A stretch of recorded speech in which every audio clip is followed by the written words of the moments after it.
Well, that's really up to us. The masters of the universe, as they call themselves, are busily at work right now, as they always are, to try to ensure that the outcome of the crisis will be in their benefit, even more harshly in their benefit. And the question is whether other forces can mobilize to counter and overwhelm them. So, for example, right now, if you take a look at the huge stimulus program that the Trump administration came out with, the biggest in human history, in U.S. history, maybe human history, it has some good aspects, but overwhelmingly, it's being directed to the needs of the corporate sector, finance, and so on. They're, eating at the trough the way pigs do.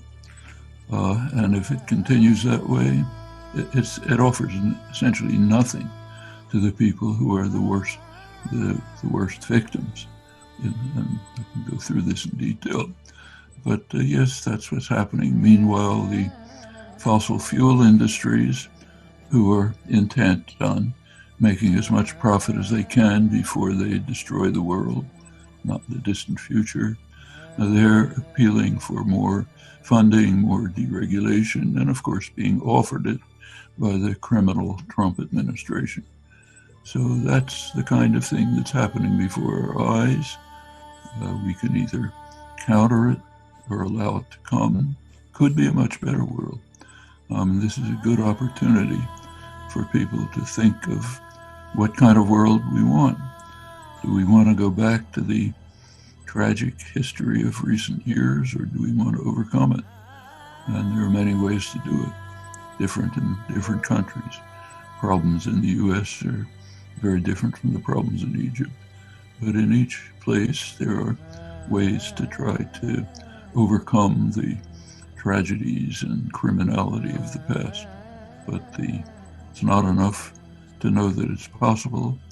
It's necessary to pick up the ball and run with it. Well, the U.S. actually followed its usual policy when some favored dictator is in trouble, case after case. Somoza, Marcos, Duvalier, many others. The pattern is to support him as long as it's possible. But when it becomes impossible, maybe the military turns against him, the business classes turn against him. And then what you do is claim that you were always opposed to him, send him off somewhere, island in the Red Sea in this case, and try to reconstitute the same system as best you can. So that was what was tried.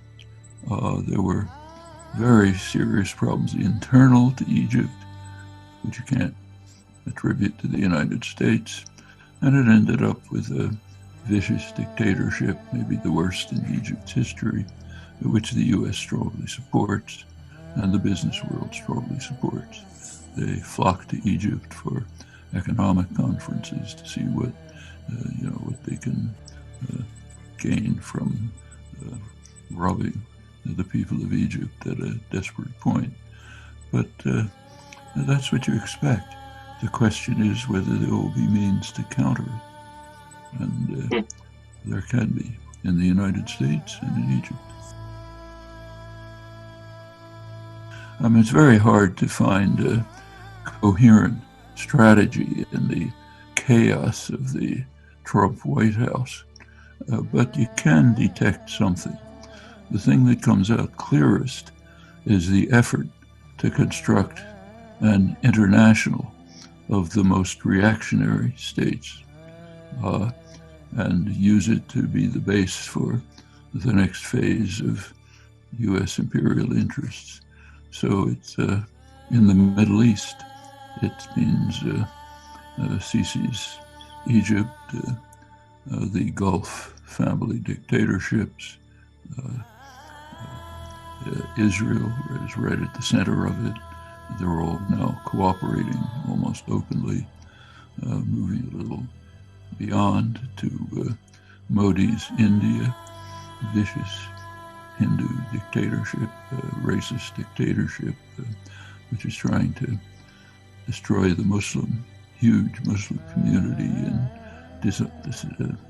dismantle Indian secular democracy. Moving on to Europe, countries like Hungary's Orban, which is verging on fascism, Salvini in Italy, who's reconstructing something like Italian fascism. In Latin America, the prize example is Brazil's Bolsonaro, who's actually competing with Trump to see who can be the most evil figure in the modern world. And if you can meld all of these together, you have a reactionary international which can serve as the base for extending, maintaining U.S. power. There are particular enemies. The main enemy is Iran. The reason Iran is an enemy is well explained by U.S. intelligence in their briefings to Congress.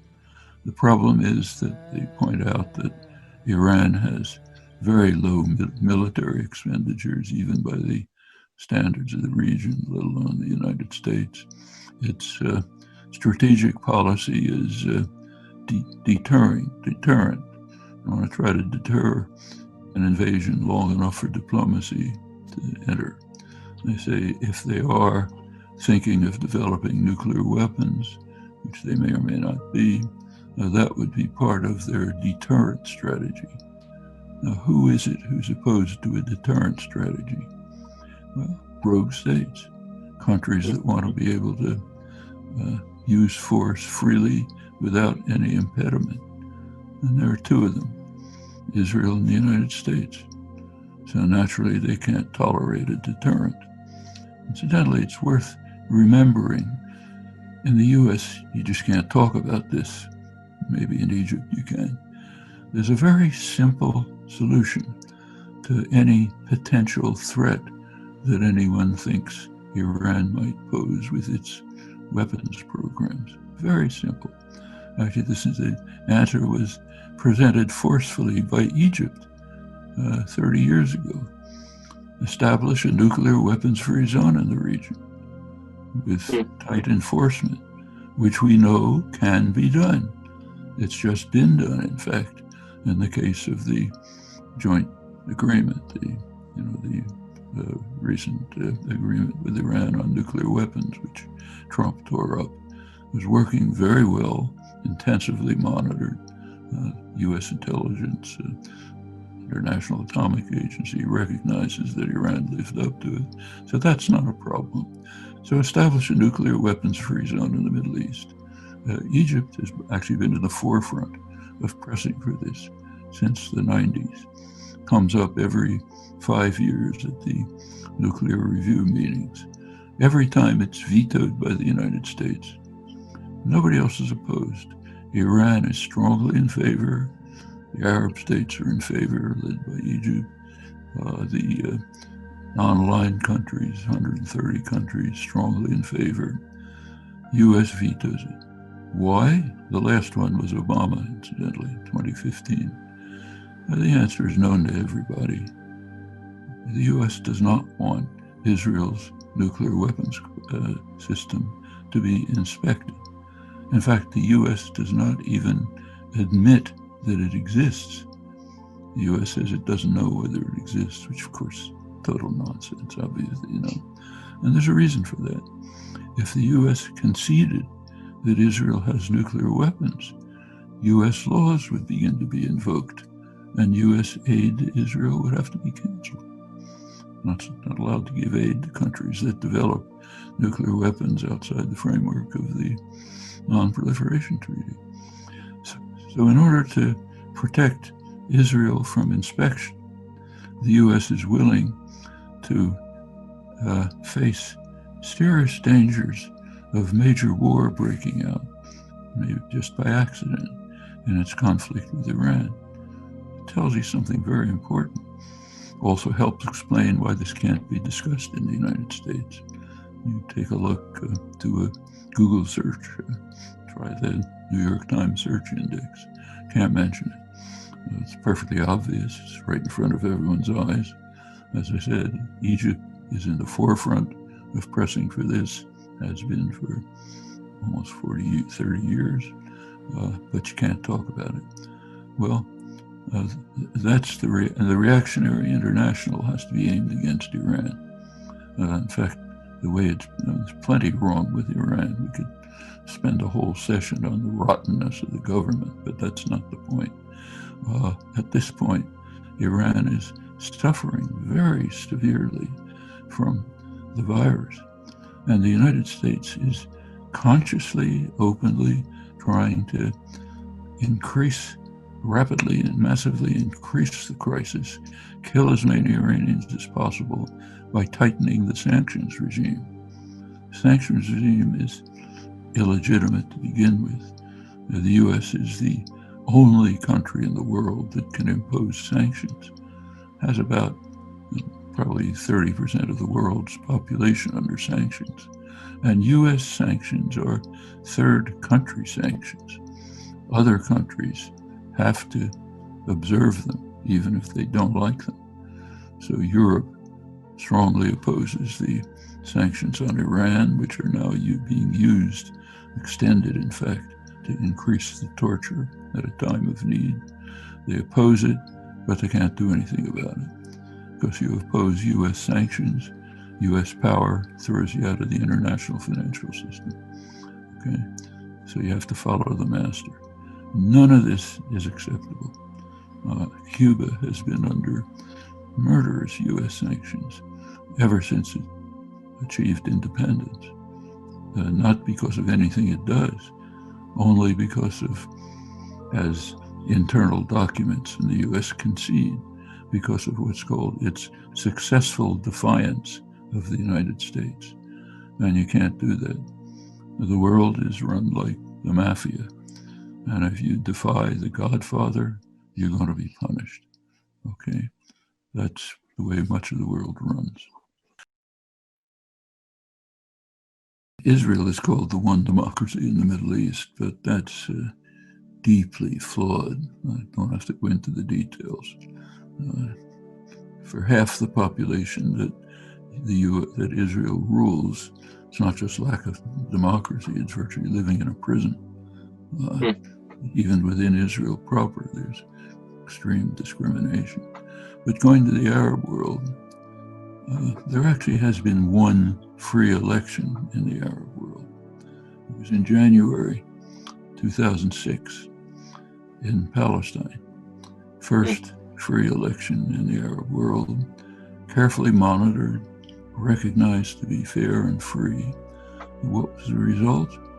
The result was that the United States instantly began to organize a military coup to overthrow the elected government.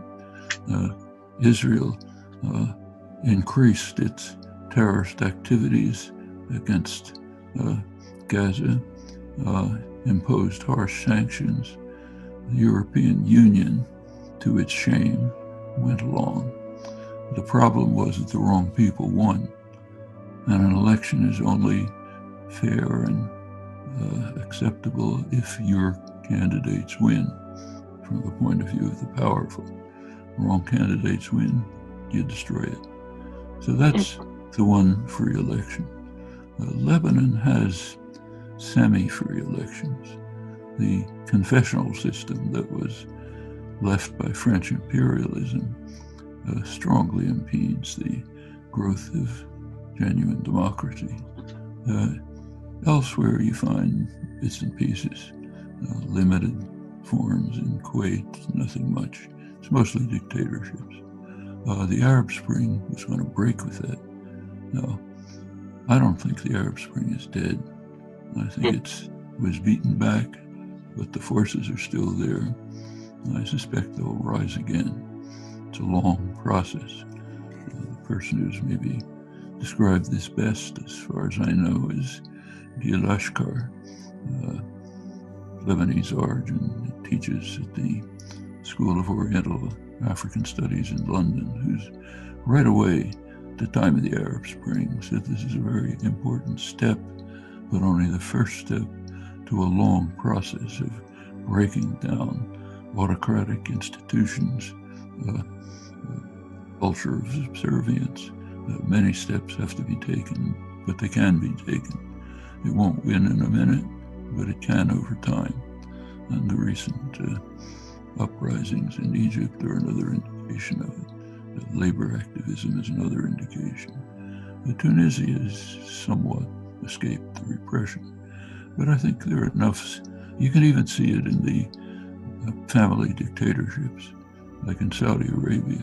The younger people are pressing for an end to the worst imposed discipline of the Wahhabi clerical leadership, and they're making some inroads. So it's a process which could go on. Unfortunately, there isn't a lot of time. Unless serious steps are taken to reverse the growing environmental crisis, most of the regions are going to be unlivable, literally. You won't be able to survive, so it won't matter. Same with South Asia. There are really desperate problems that have to be dealt with, and there isn't much time left. Aramco can't continue poisoning the environment. If it does, there won't be any Aramco. You won't be able to live there. These threats are much deeper than the coronavirus threat, which is bad enough. And I should say, I don't think we've come anywhere near seeing the severity of that. It hasn't yet hit the poor countries of the world, where it's going to be a disaster. I mean, in the deeply impoverished slums of Egypt, say, you're not going to be able to wash your hands every 15 minutes or sequester yourself isolated from others. And that's duplicated all over the world. That's going to be an utter catastrophe. And what's happening shows a degree of sadism that's difficult to describe. So there's, for example, a shortage everywhere of ventilators. All the countries are trying to get some share of them. They can't. The poorer countries, even relatively rich countries like Brazil, can't get them because they're being outspent by the rich countries who want to take them all for themselves. If hundreds of millions of people die elsewhere, it's none of our problem. I mean, this sadistic, anti-human behavior in a competitive environment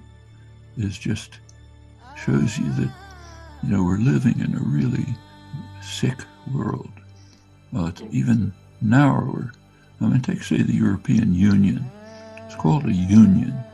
They're showing how much of a union it is. The rich countries like Germany have the virus pretty much under control. Right next to them, a couple miles away, the epidemic is raging. Does Germany help? No, not our business. Not only does Germany not help, it's blocking the effort to create Euro bonds, which could be a basis for helping the poorer countries. No, we just are in it for ourselves. If a couple of miles across the border and people are dying, not our problem. Fortunately, the ones who are suffering in northern Italy can turn across the Atlantic for help from Cuba. Cuba is showing the one example of genuine internationalism, sending doctors aided by medical supplies from China to the most areas that are suffering the worst. That's been going on for many years. Cuba was largely responsible for the liberation of Africa, and black Africans know it. When Mandela was released from prison, the first thing he did was praise Castro for his contributions to the liberation of Africa, beating back South African forces in Angola, laying the basis for the freedom of Namibia, and undermining apartheid in South Africa. Internationalism and selfless internationalism costs them a lot. They don't get anything from it. When there's a terrible earthquake in Pakistan, and villages are destroyed and people are dying, Cuban doctors go. When the coronavirus is devastating Italy, Cuban doctors go. So genuine internationalism is not impossible, but it's necessary to rise to the level of civilization and culture of the countries that do it. Meanwhile, right next door to Cuba, Trump canceled all aid to Palestinians, all, through UNRWA, Palestinian hospitals, and he explained his reasons. They're not respectful enough of me. Okay? If you shine my shoes, maybe I'll give you some pennies. But if you're not respectful enough, I'll strangle you. That's right next door to Cuba. Now, there's a little difference in the power of Cuba and the United States. I don't have to go into that. And as I mentioned before, Cuba's been under harsh U.S. sanctions ever since it gained independence. Well, the interesting thing about the Kushner-Netanyahu deal of the century, Netanyahu is basically the author. He handed it to this little boy who's Trump's servant to make it look like it's coming from the United States. The interesting question about this is why anybody is paying the slightest attention to it. Suppose that this proposal had come from China or Germany or any other country in the world. You wouldn't even bother to laugh at it. It's ludicrous. Why even look at it? Well, that's a sign of U.S. power. When it comes from U.S. power, no matter how ridiculous and grotesque it is, that becomes the central issue. So you read the sober discussions in the newspaper. It's, will it work? Is it fair? Is it going to have this defect or other? The proper reaction was to laugh and throw it aside. It's not even worth laughing about. If you want to know what kind of deal it is, you just look at the right wing of the Israeli Foreign Office and what they come out with. That's the deal of the century. You don't have to go through the deal. Okay? And to its credit, it actually sort of formalizes what has been U.S. policy anyway. So if you look back at U.S. policy over the last 50 years or so, it's been basic. Israel's had a very definite policy, clear policy, to create a kind of greater Israel, which will incorporate every part of the occupied territories that's of value to Israel, connect it to Israel with vast infrastructure projects, leave aside the areas of heavy Palestinian population concentration. So Israel doesn't want Nablus. You have to maintain what's called a democratic Jewish state, meaning not too many Arabs. So the Palestinian population is left out, but everything else is taken. And the remaining Palestinian population is divided into literally hundreds of enclaves, small enclaves, virtually unlivable. People, farmers separated from their fields, checkpoints all over, impossible existence. Hope is maybe somehow they'll leave. That's has been the policy of every Israeli administration, including the so-called doves like Shimon Peres, who was the one who advanced settlement deeply into the West Bank, what Israel calls Judea and Samaria. Well, the U.S. has sort of sat by and funded this. Every once in a while they say, we don't like it, please don't do it, but then fund it. Okay, now it's out in the open. That's our policy. So to Trump's credit, he brought out the policy in its sheer ugliness and sadism, which fits his character and view of the world. So now it's there for everyone to see. But aside from that, the deal of the century doesn't even merit a moment's comment and attention. China is a growing society, but it's a poor country. It's not like the United States. You take a look, say, at the UN Human Development Index. It's about the best measure we have of the health of a society. China ranks around 90th. India around 130th. I mean, all this talk about China and India taking over the world is sheer paranoia. Take a look at which countries can impose sanctions. One, the United States. Which country has almost 1,000 military bases all over the world? The United States. Which country practically outspends the rest of the world, comes close to it in just military spending? The United States. Which country has extraordinary advantages that no other country begins to share? Huge territory, enormous resources, homogeneous population. Once they exterminated the native population, it was free for Europeans to take over. The economy for a century was based on slavery, which created the worst system of slavery in history, created the basis for the modern economy. Remember that cotton was the oil of the world up until the late 19th century. Britain prospered from this, the United States, others. Finally, right now, there's no other country that begins to have the advantages of the United States. I mean, it happens to have to be a highly business-run society to an extraordinary extent. So that has its impact on the nature of the society.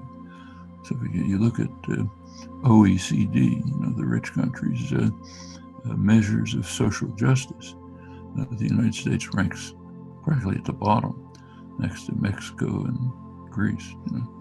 You look at the health system. One of the problems now, the U.S. health system is a disaster.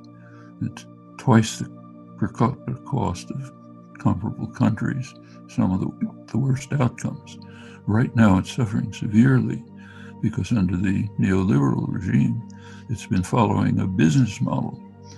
Business model means no spare capacity. You don't want to waste money on having an extra bed in case something goes wrong. So the business model of what's called efficiency, no spare capacity, just enough to get by in normal circumstances.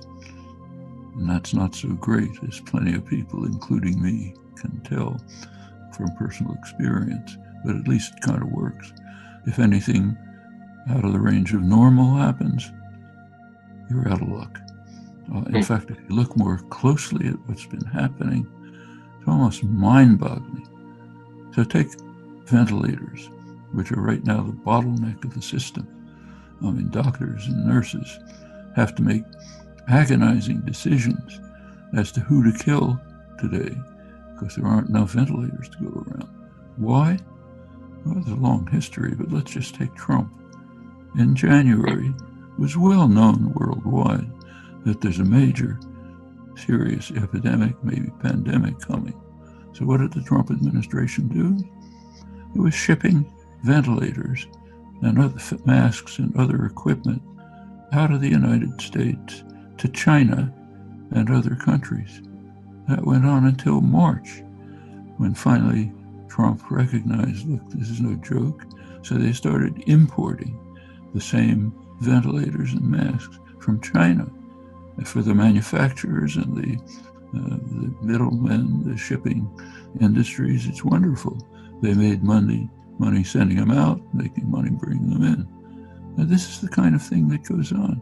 It's, in fact, if you want to really see a clear case, clear illustration of the mentality in Washington, take a look at the budget that came out for the next year, budget proposal, in mid-February, when the epidemic was raging, no questions about it.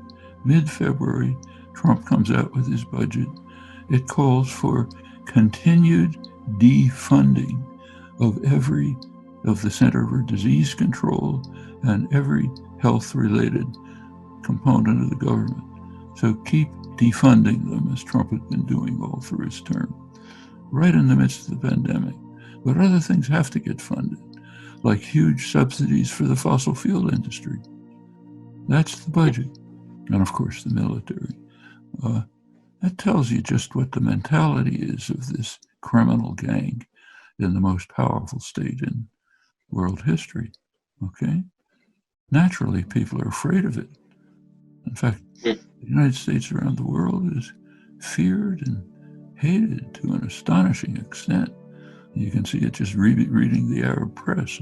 You do it much more than I do, but just my little reading of the translations, it's unbelievable. In fact, I'll give you a personal anecdote that illustrates it. There's an internet scam going around. Some lunatic article claiming the United States started the coronavirus in order to kill people in the world and take it over. It's attributed to me. Totally false, of course. I'm getting letters from all over the world, including friends, including colleagues, serious people, saying, thank you for finally telling the truth. I mean, hatred of the United States is so extreme that people believe anything. But the power, you have to bow down before. It's strong, can't do anything about it. Until in the United States, its own population manages to dissolve it and turn it into a more free society. The young people who worked hard for Sanders feel very depressed and think it was a failure, but they're mistaken. That's part of another odd fact of the United States. There's no history. There's no historical continuity. There are no movements that continue and go back for a long time. Every movement is started from zero, mostly young people, so they know nothing about what happened before. You take any serious social movement, abolitionism, women's rights, Arab Spring, anyone, they go forward. They suffer setbacks, but they don't quit. They don't give up the first time you have a setback. You go on. Now, in fact, Sanders's campaign was an enormous success, a lasting success. He changed completely the arena of discussion and even policy formation in the United States. Crucial things that were regarded as ridiculous a couple of years ago are now in the center of attention. Universal health care, free higher education, workers' rights, decent wages. It's all in the center of attention, mainly because of him. That's a tremendous success. He also did something else. He showed you can run a political campaign successfully without relying on private wealth and corporate power. That's a break with a century of U.S. political history. These are great successes. You can build from them. You don't have to go home and cry, you know. And I think much of the same is true of the Arab Spring.